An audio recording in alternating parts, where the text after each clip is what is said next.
پاکستان کی کچھ عورتیں سڑکوں پر بینر لے کر کے کھڑی ہیں، جس بینر میں یہ لکھا گیا ہے میرا جسم میری مرضی، یعنی میں جو چاہوں وہ کروں، کسی کی مجھے کوئی پابندی نہیں ہونی چاہیے۔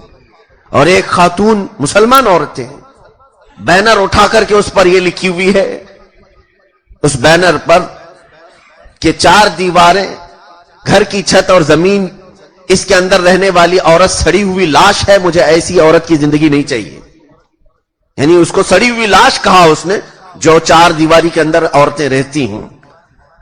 یہ عورتوں کو سڑکوں پر اتارنا اور آزادی کے نام پر انہیں باہر کرنا، ان کے کپڑے چھین کر انہیں ننگا باہر لانا، یہ تمام چیزیں کیا ہیں میرے عزیزو؟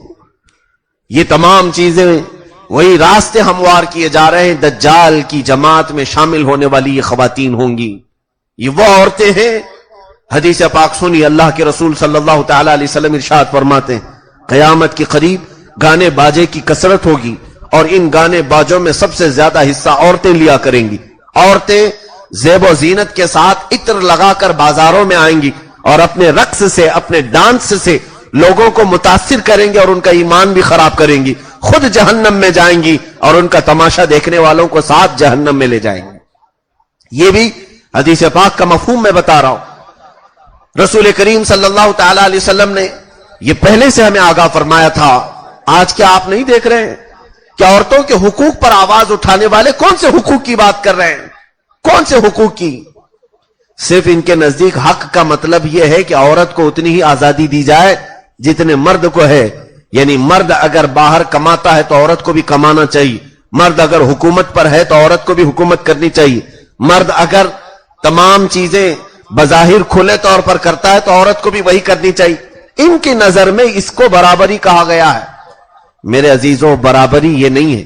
اللہ تعالیٰ نے ہماری فطرتاً پیدائش ایسی فرمائی ہے کہ ان کا جسم الگ ہے، ہمارا جسم الگ ہے، ان کی روح کے اندر تقاضے الگ ہیں، ہمارے روح کے تقاضے الگ ہیں۔ کیا آپ مجھے بتاؤ، مرد جس چیز کی خواہش کرتا ہے عورت بھی اسی چیز کی خواہش کرتی ہے؟ رب تبارک و تعالیٰ نے پیدائشی طور پر ہمیں الگ پیدا کیا ہے، تو برابری کا سوال ہی کیسے آ سکتا ہے؟ یہ کیسی بات ہے؟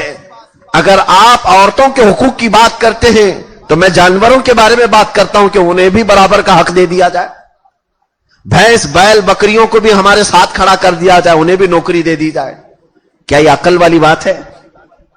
کیا یہ ذہن میں کسی کے آ سکتی ہے؟ آپ خود جواب دیں گے نہیں، وہ جانور ہیں، ان کی ایک الگ بات ہے۔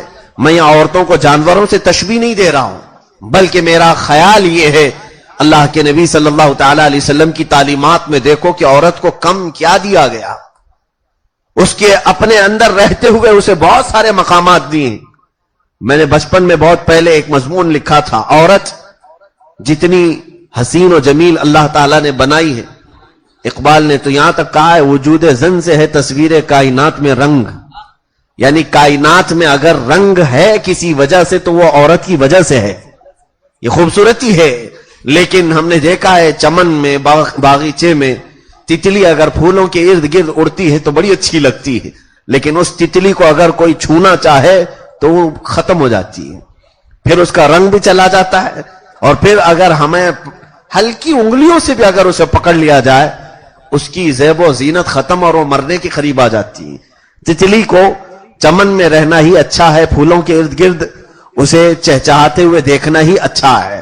اسی طرح سے ہم نے ایک مثال بیان کی تھی، ٹرین پٹری پر گزرتی ہے اور ہزاروں لوگوں کو اپنے اوپر لاد کر کے لے جاتی ہے، مسافرین کو ایک مقام سے دوسرے مقام تک، لیکن اگر وہ پٹری سے ایک پہیا بھی اس کا اتر گیا تو منزل تک پہنچنا تو دور کی بات ہے، جتنے بیٹھے ہیں سب کو موت کی گھاٹی میں ڈال دے گی۔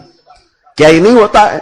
ہو یہی مثال عورت کے متعلق ہمارے دماغ میں ہے کہ عورت ایک اس طرح سے اسے پٹریاں میرے آقا صلی اللہ علیہ وسلم نے بتائی ہیں، اس پر چلے تو اس کے پیچھے ایک بڑی نسل کو وہ منزل مقصود جنت تک پہنچائے گی، اور جہاں اس کا قدم ڈگمگایا اس کے پیچھے اس کی نسل، اس کی اولاد، بہت سارے لوگوں کو وہ